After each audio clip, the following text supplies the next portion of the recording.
See, because everyone wants me to tell them the 5-step strategy that they need to use to grow their business.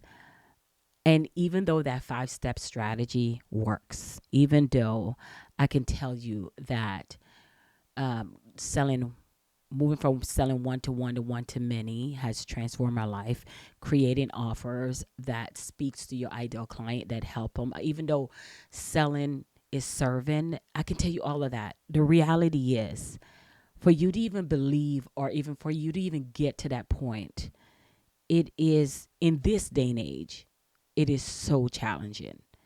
It is so hard. And that's the truth. And that's the truth. Because if it was easy, everybody would do it. But because there's so much other layers of things that you have to overcome. You have to overcome your courage, your confidence, your consistency. Those are all things that I believe that we have to create self-development first.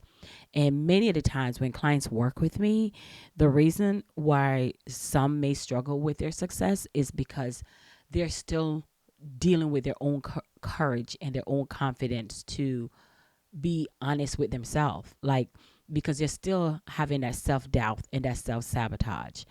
And if there's one strategy that I think you need to incorporate inside of your business, it's not about just going live every day. It's not about having a problem that you can solve for your client. It's not just that. The main focus, the main thing that we have to pay attention to is understand that we have to incorporate a prayer life inside our business.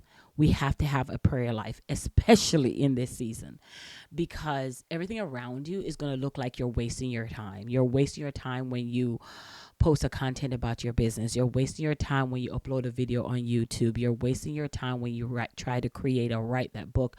You're wasting your time when you create that digital product or that digital course.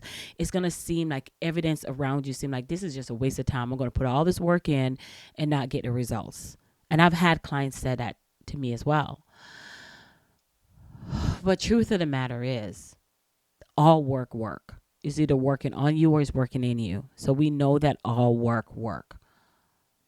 The point that we have to overcome, we have to be stronger than our fear.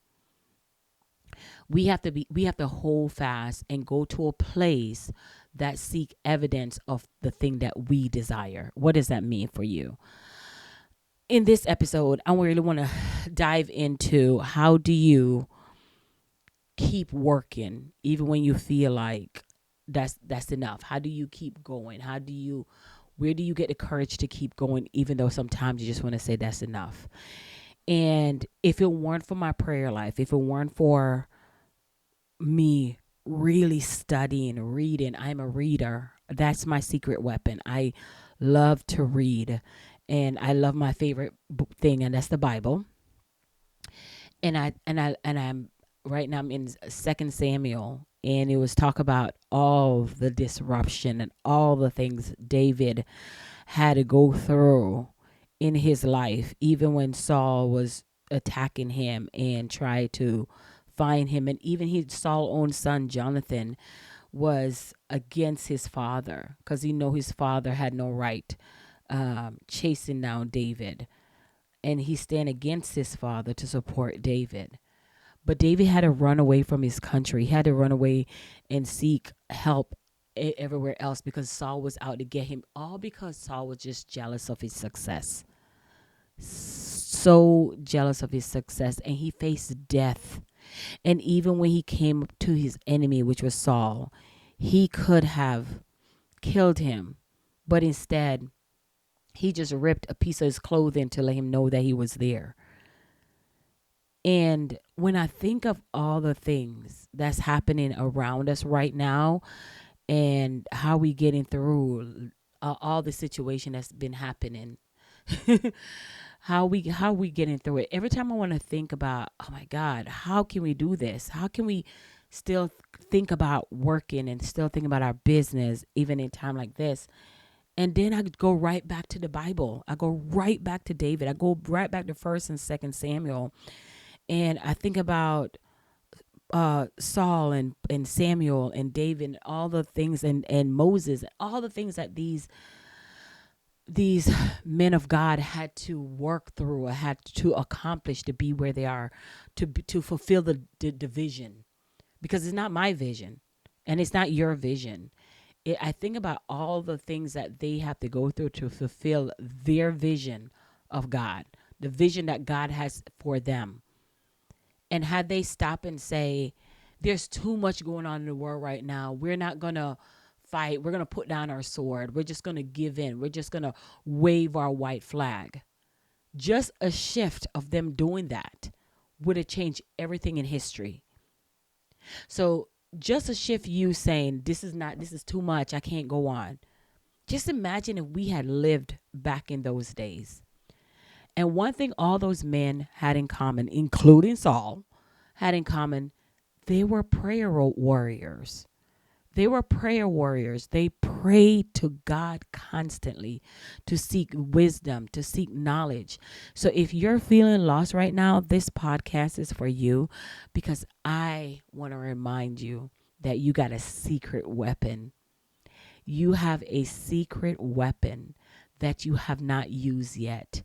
You have a Hail Mary, as they call it in football, when the player has used up all the choices in their playbook and they have to figure out one more move. There's one more move that they need to make, and they don't know if that move is going to work, and they call that a Hail Mary. So I want you to call on to your Hail Mary right now, because that is your prayer.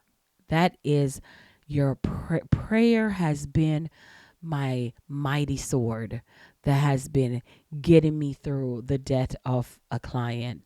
Prayer has been my mighty sword that has been getting me through my business and helping my clients even when I'm sick.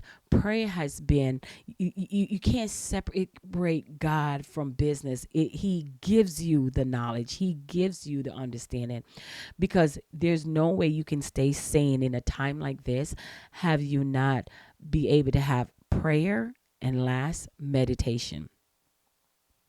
You have to have those two things combined. You have to become a prayer warrior, and then you have to have the meditation, because a meditation, and what happened is it allows you to sit, be still, and listen to what the commandments are, what the instructions are. It allows you to be still, listen to what God commandment is. What is he ordaining you to do? What is the next step? What is the next thing? And we're so busy thinking that we're leading our own life, which is what got us to where we are today, and not remembering that God got us to where we are today. So therefore, we need to seek him first.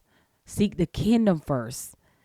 And what is seeking the kingdom first? That means being still and talking to God and asking him for his wisdom. I tell my clients, I say, here, this is a strategy, but go to God.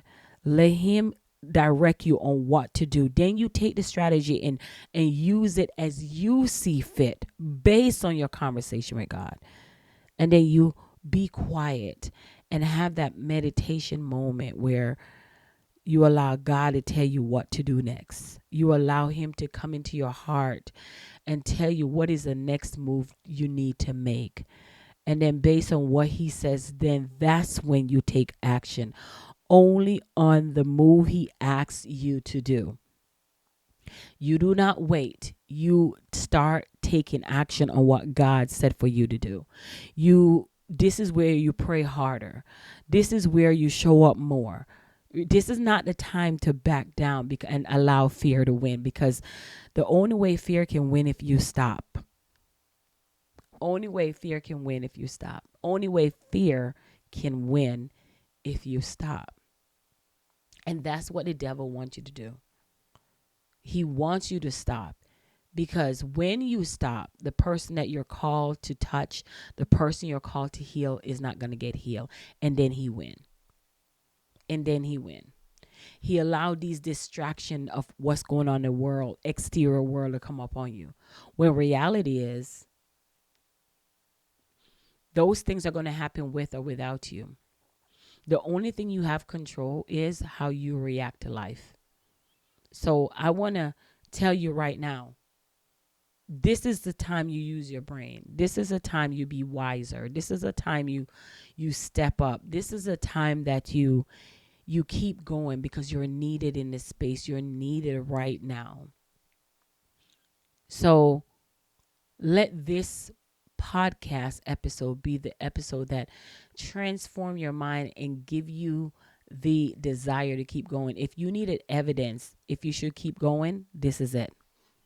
This is it. If you need evidence that if you should keep going, then this is it. This is the evidence you've been looking for to keep going. This is it. And I want to remind you that you are worthy to keep going. I want to remind you because it's not by accident you're listening to this. So if you're saying, oh, this is a waste of time, I want to remind you it is not. Because the minute you put down that mantle, the minute you say, I don't want this gift anymore. I don't want to help people with their life insurance. I don't want to help people buy their home. I don't want to help people with their taxes anymore. I don't want to help people with their life coaching anymore. I don't want to help. I don't want to be a therapist for people anymore. Once you said that, he won. The devil won. So I can come in here and give you strategies all day. But if the person who's doing a strategy is not in alignment with the strategy, it won't work. So let's get back in alignment. Let's get back in alignment because the Bible said we'll know you by your fruits. Your fruits. And right now we need your fruit. We need your gift. We need you out into the world. We don't need you to be distracted. We need you to be prepared and ready to go because the battle is up on us. But guess what? Here's the good news, though. We know the outcome. We know the outcome. We know we won. We know the outcome. You know the outcome. You know at the end of the day, with everything that's going on, at the end of the day, you win. You win. You already know. The battle was already won a long time ago. So why are we in fear? If we already know the outcome, why are we in fear? We fear no man but God. So since we know the outcome, since we know the results, we can walk through fire and don't get burned because we know the outcome. So I just want to encourage you today that work as if you know the outcome. Put in the work as if you already know the outcome. God bless you.